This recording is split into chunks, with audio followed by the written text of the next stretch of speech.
Salut! Pour ceux qui ne me connaissent pas, je vais me présenter. Je m'appelle Annie Guglia. J'ai 28 ans. Ça fait 17 ans que je pratique le skateboard. Je viens de Montréal. Et l'année dernière, j'ai terminé un mémoire de maîtrise en stratégie de gestion à HEC Montréal sur l'industrie du skateboard. Il s'intitule « We're not in it for the money », analyse du discours des groupes stratégiques dans l'industrie du skateboard en Amérique du Nord. Puis on me demande souvent, dans le fond, pourquoi j'ai fait ça, comment je l'ai fait, puis c'est quoi mes résultats. Donc, j'ai décidé de partager ça avec les internets. Comment on commence un mémoire? C'est en fait avec un questionnement de départ, qui est littéralement une question que tu te poses dans la vie. Ma question de départ, en fait, c'était parce que je suis une skateuse moi-même, puis je me demandais, en fait, comment, avec l'arrivée... parce qu'en 2015, quand j'ai commencé mon mémoire, on commençait déjà à parler de l'arrivée des Jeux olympiques dans le skate, beaucoup de backlash de la communauté du skate et tout.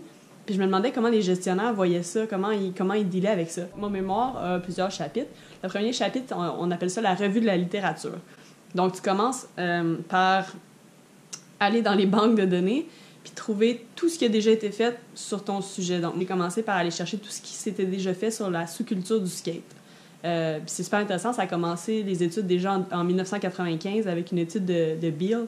Puis elle avait relevé des choses comme le fait que les skaters sont anticapitalistes, qui veulent contrôler leur sport, des trucs comme ça. Puis ça m'a juste motivé encore plus à chercher plus loin parce que je trouvais ça vraiment intéressant puis ça reflétait un petit peu ce que je voyais dans le day-to-day. Par le point 1.1 qui s'appelle « Le skateboard, une perspective sous-culturelle » où je passe en revue vraiment plein d'articles scientifiques, des livres qui ont été faits sur la sous-culture du skate, mais au niveau des participants, au niveau des skaters eux-mêmes. Ça n'a rien à voir avec les gestionnaires. Ensuite, ce qui m'intéressait beaucoup dans la sous-culture du skate, c'était la résistance à la commercialisation. Puis ça, c'est un point qui a été vraiment bien élaboré dans la littérature, mais pas nécessairement dans le skate, mais dans ce qu'on appelle les sports alternatifs. On parle du BMX, le snow, le skate. Le troisième point de ma revue de littérature, c'est une histoire commerciale du skate. Ça, j'en parlerai pas trop, on sait c'est quoi une histoire, puis si ça vous intéresse, je vous invite à aller le lire. Mais en fait, ce qui est intéressant de savoir, c'est que l'industrie du skate, ça vient vraiment par vagues. Ça a commencé environ dans les années 50, puis l'histoire va jusqu'à aujourd'hui. Finalement, le point 1.4, qui est les sports alternatifs et la gestion, qui est vraiment le sujet de mon mémoire, en fait. Mais moi, ça va être au niveau du skateboard, mais je voulais aller voir quand même tout ce qui s'était déjà fait comme étude dans la gestion dans ces industries-là. Puis je vais vous en citer quelques-unes parce que c'est vraiment le fun. Il y a des études en marketing qui ont été faites, par exemple, pour savoir c'est quoi les critères de légitimité des skaters par rapport aux entreprises. Donc, il y a des gens qui ont sondé... des centaines de skaters pour savoir c'était quoi une marque authentique, qu'est-ce qu'une marque doit faire pour être legit dans le skate. Il y a une étude en Australie qui est sortie par Kellett and Russell qui a ressorti les caractéristiques de l'industrie du skateboard. Je vais vous les lire parce que c'est quand même assez spécifique. En tout cas, selon moi, on parle d'un manque d'organisation formelle, peu de réglementation au niveau du secteur, une industrie très indépendante du gouvernement pour sa survie. Il y a un chevauchement des rôles de participants et de gestionnaires. Et ça, c'est quelque chose qui m'a vraiment allumé quand j'ai vu ça. Puis je vais vous expliquer plus loin pourquoi. Un environnement très intéressant pour les entrepreneurs. Et finalement, la présence d'opportunités de produits connexes. Pour ce qui est du chevauchement entre les rôles de gestionnaires et participants, en fait, c'est là où j'ai vraiment trouvé ma question de recherche. En me disant, en fait, c'est ça. C'est les gens eux-mêmes qui peut-être vivent une contradiction entre le fait d'être un skater puis de vouloir être dans cette sous-culture-là, et le fait d'avoir peut-être une partie d'eux-mêmes qui est attachée au fait d'être un gestionnaire, puis peut-être qu'il y a un conflit, puis moi, je voulais voir comment les gens y délaient ça, en fait. Ma question de recherche, je vais vous la citer intégralement, c'est comment les gestionnaires dans l'industrie du skateboard en Amérique du Nord gèrent-ils la contradiction apparente entre la ou les sous-cultures du skate et le monde de la gestion? Moi, pour me poser cette question-là, ce que j'ai décidé de faire, en fait, c'est d'analyser le discours des gestionnaires. Je crois qu'on peut créer la réalité en parlant, une vision socio-constructiviste. Donc, mon cadre théorique est un cadre discursif. J'ai fait plusieurs essais de cadre théorique pour finalement choisir le cadre discursif du changement de Gian, qui a été créé en 2011, en fait. Gian a développé un cadre théorique, en fait, qui servait à analyser le changement dans une entreprise. Et moi, en fait, j'ai adapté ce cadre-là pour étudier un changement dans une industrie. En fait, je m'intéressais à la commercialisation du skate. Je voulais voir comment toutes les entreprises réagissaient à cette espèce de même changement-là dans leur industrie. Ce que j'ai fait, c'est que j'ai commencé par cartographier l'industrie du skate en Amérique du Nord. J'ai divisé l'industrie en 5 types d'entreprises. On a les détaillants, les brands, les distributeurs, les agences, les manufacturiers. Puis ensuite, pour chaque type d'entreprise, je les ai divisés selon les catégories qu'on retrouve dans l'industrie. Donc, par exemple, pour les détaillants, il y a des boutiques indépendantes, il y a des chaînes. Et ensuite, on a Canada et États-Unis. J'ai fait abstraction du Mexique parce que c'est un peu compliqué pour la collecte de données. Ça me donnait 13 catégories au total. J'ai sollicité des gens dans toutes les catégories pour avoir juste une représentativité de l'industrie, mais c'est pas pour généraliser. Donc, après avoir sollicité des gens dans toutes les catégories, j'ai eu un total de 16 répondants. J'ai fait des entrevues semi-dirigées avec ces gens-là de 45 minutes à 2 heures. Je dis gestionnaire, mais en fait, c'est soit des propriétaires d'entreprise, soit des CEO ou carrément des stratèges, des VP, en fait. C'est vraiment des gens haut placés qui prennent les décisions pour l'entreprise. Mon guide d'entrevue, je l'ai bâti à partir du cadre théorique dont je vous ai parlé tantôt avec les 4 catégories. Les circonstances, l'identité du secteur, l'identité individuelle et organisationnelle et les pratiques. Donc, c'est les 4 dimensions que je voulais étudier par rapport au discours. Les résultats, ça a donné quoi tout ça? Bon, là, je vais juste dire que j'ai commencé par relever 2 discours dominants. Donc, souvent, on parlait du style de vie et de l'argent. Puis ça, les gens, ils voyaient soit des tensions, ou en tout cas, mais on parlait beaucoup de, justement, la contradiction apparente de ma question de recherche entre la sous-culture du skate et l'argent. Ça revenait beaucoup. Ce qui différait, c'était la façon d'articuler cette tension-là. Puis, en fonction de comment les gens articulaient cette tension-là entre les 2 discours dominants, j'ai créé 3 profils discursifs. Les profils discursifs n'ont rien à voir avec les types d'entreprises, c'est vraiment juste la façon dont les gens parlent des circonstances, parlent de leur identité, parlent du secteur, parlent de leur pratique. Le discours du style de vie, on le connaît bien si on fait du skate. Dans le fond, c'est tout ce qui a rapport avec la notion d'être core. Donc, c'est quoi être core? On est core, on veut être core.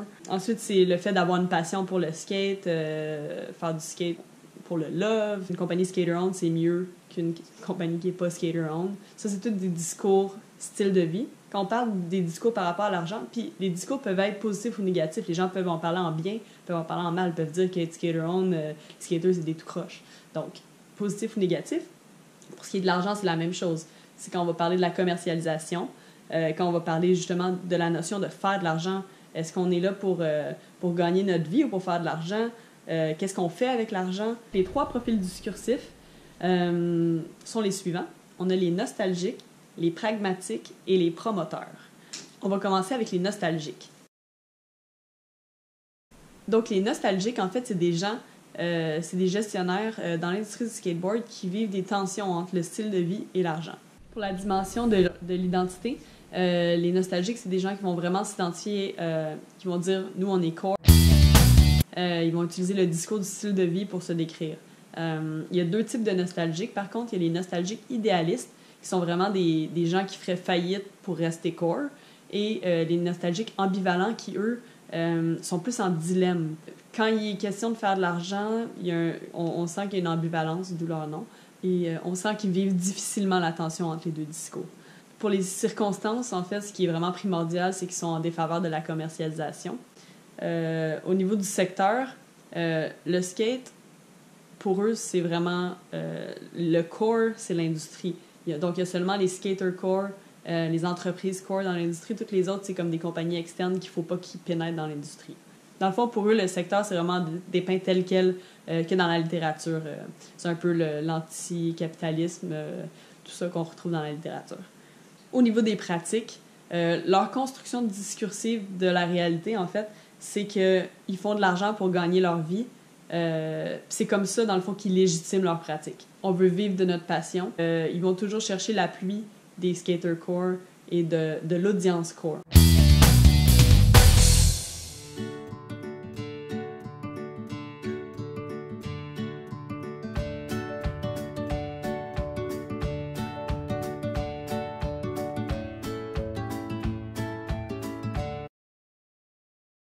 Les pragmatiques, eux, c'est pratiquement l'inverse. En fait, eux, ils éliminent la tension en l'évitant.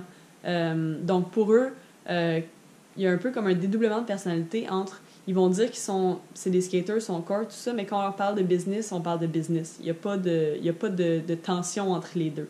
En fait, il y a un évitement de la tension en scindant leur identité en deux. Donc, quand on parle aux gestionnaires, on parle aux gestionnaires. Quand on parle aux skaters, on parle aux skaters. Quand on leur parle de l'industrie, quand on leur parle du secteur, ça n'a rien à voir avec la sous-culture du skateboard. C'est vraiment, le skate, c'est une industrie, mais le skate, c'est ma passion aussi. Mais c'est deux choses complètement distinctes. Quand on leur parle des circonstances, pour les pragmatiques, il est question de saisir des opportunités. Il n'y a pas vraiment de menaces liées à la sous-culture.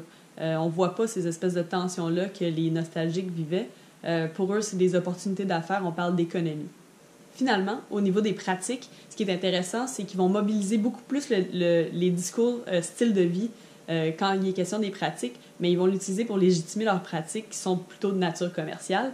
D'ailleurs, si vous voulez avoir des exemples de tout ça, je vous invite à lire le mémoire. Ça y va par section, fait que maintenant que vous savez les grandes lignes, vous pouvez carrément aller voir, par exemple, les pragmatiques ou les nostalgiques ou les prochains, les promoteurs, ou seulement les résultats. Donc, je vous invite à aller voir dans la description de la vidéo. Il y a mon mémoire en attachement. Je vous invite à aller lire ça si vous voulez vraiment des exemples. La présentation des résultats, en fait, que je suis en train de vous faire, ça dure une quarantaine de pages. Puis il y a des centaines d'exemples qui sont tirés de mes entrevues, qui sont vraiment intéressantes et représentatives.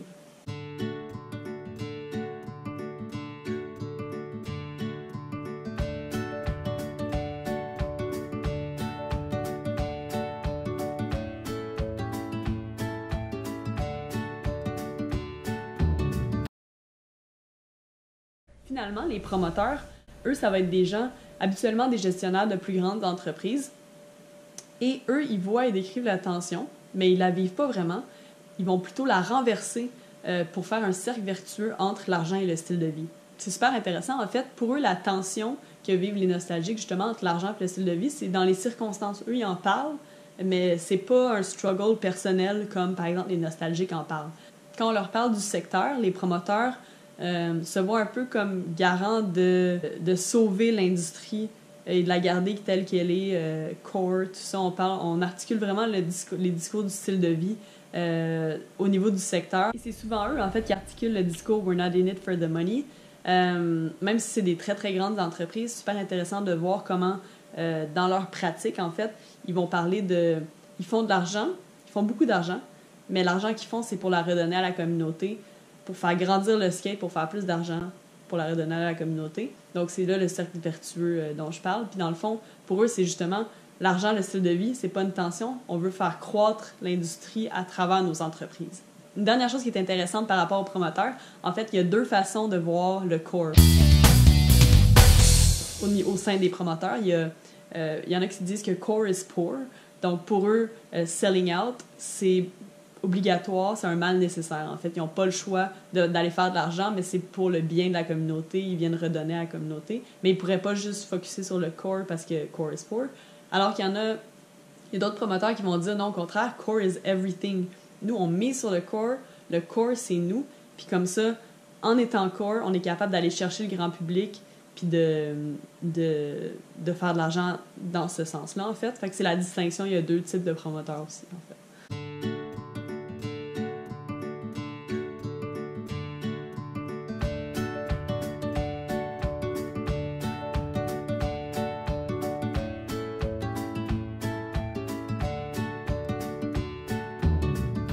De la réponse à ma question de recherche. La question de recherche qui était comment les gestionnaires dans l'industrie du skateboard en Amérique du Nord gèrent-ils la contradiction apparente entre la sous-culture du skateboard et le monde de la gestion? Bien, les gestionnaires, en fait, la gèrent de trois façons. Ils vont soit l'éviter, comme les pragmatiques, ils vont soit la vivre, les nostalgiques, ou ils vont la renverser pour en faire un cercle vertueux, comme les promoteurs. Pour ce qui est du reste de mon mémoire, en fait, à la suite, il y a une discussion où je discute mes résultats, où je parle des nouvelles connaissances, je parle des contributions théoriques, contributions à la pratique. J'invite à me poser des questions, laisser des commentaires à la vidéo. Il y a un tableau dans mon mémoire qui est justement dans la description de la vidéo. Il y a un tableau récapitulatif, c'est le tableau 7, si jamais vous voulez aller voir avec vraiment les trois profils discursifs, comment ils articulent tout ça. Je voudrais remercier, pour terminer, ma directrice de mémoire, Christiane Demers. Remercier HEC parce que j'ai eu une bourse d'excellence pour faire mon mémoire. Et je voudrais aussi remercier mes répondants anonymes, les gens qui ont participé au panel d'experts, tout le monde, dans le fond, qui m'ont encouragé pendant la rédaction de mon mémoire. Ça a été super long. Je pense que les gens me demandaient à chaque année « Puis, comment ça avance? Puis, comment ça avance? » Puis ça a pris 2-3 ans avant de terminer, puis ça m'a semblé une éternité. Mais c'est finalement terminé. En tout cas, j'espère que vous avez aimé ça. Comme je vous dis, si vous avez des questions, n'hésitez pas à écrire dans les commentaires. Je vais essayer de répondre à tout le monde. Je vous invite à aimer la vidéo aussi si vous avez trouvé ça intéressant. Donc voilà. Merci beaucoup. Peace.